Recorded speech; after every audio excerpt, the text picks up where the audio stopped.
EMDR stands for eye movement, desensitization and reprocessing. In the words of Victoria Britt, a basic tenet of EMDR is almost all of these problems can be traced back to traumatic events, not just the more obvious ones like accidents or abuse, but ones that we don't think of as trauma, such as attachment disruptions, medical events, losses, bullying or school traumas. These traumas can alter the course of our lives in subtle and profound ways, affecting our life choices, our beliefs about ourselves, and our physical health. EMDR therapy is known as eye movement desensitization and reprocessing.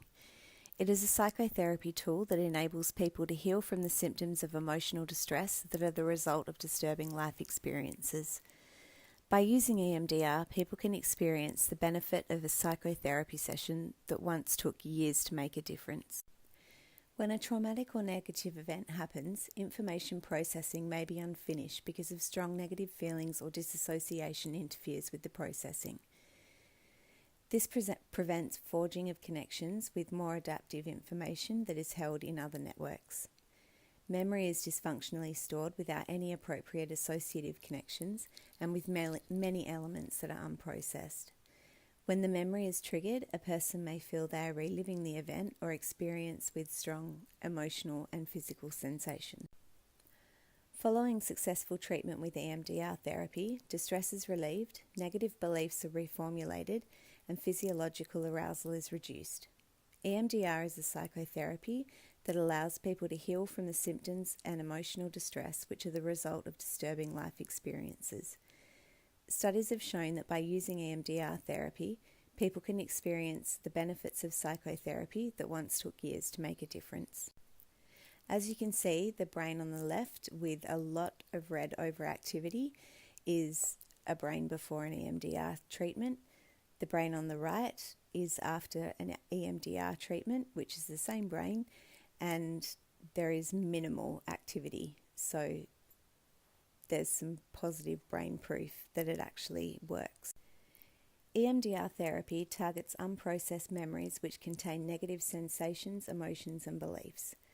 By activating the brain's information processing system, old memories are able to come out and we can then release what's been stored there.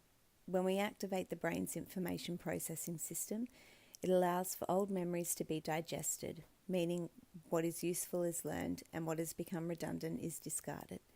The memory is now stored in a way that is no longer damaging.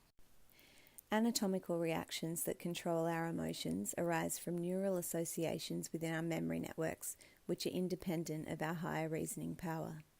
Sadly, certain experiences such as traumatic or upsetting events can overwhelm the system. When this happens, the emotional and physical disturbance caused by the situation means that the information processing systems are prevented from making internal connections that are needed to take it to a resolution. Instead, the memory of the situation becomes stored in the brain as you experienced it. What you saw, how you felt, the images, emotions, physical sensations and thoughts all become encoded in memory from their original unprocessed form. Reactions such as these can refuse to go away in the present, often because it is linking into unprocessed memories from the past, and these are connections that occur automatically. An individual receiving treatment for EMDR therapy will not only address obvious symptoms of a problem, but can end up with a whole wide range of positive changes that can affect all areas of their life. Memory networks at the basis of EMDR treatments have far-reaching associations. Another way EMDR works is by changing memories that form the way we see ourselves, which can also change the way that we view others. It can also change how we view our relationships, jobs, family and friends, and what we're willing to do or are able to resist all moves in a positive direction. Since I was unable to get to a professional, I did some research and downloaded an app called Anxiety Release, which is all EMDR based. The first anxiety attack I had, rather than reach for medication, I used the app and got really surprising results because it actually seemed to work. So if you go into the iTunes store, download Anxiety Release if you can't find a professional and see if this works for you.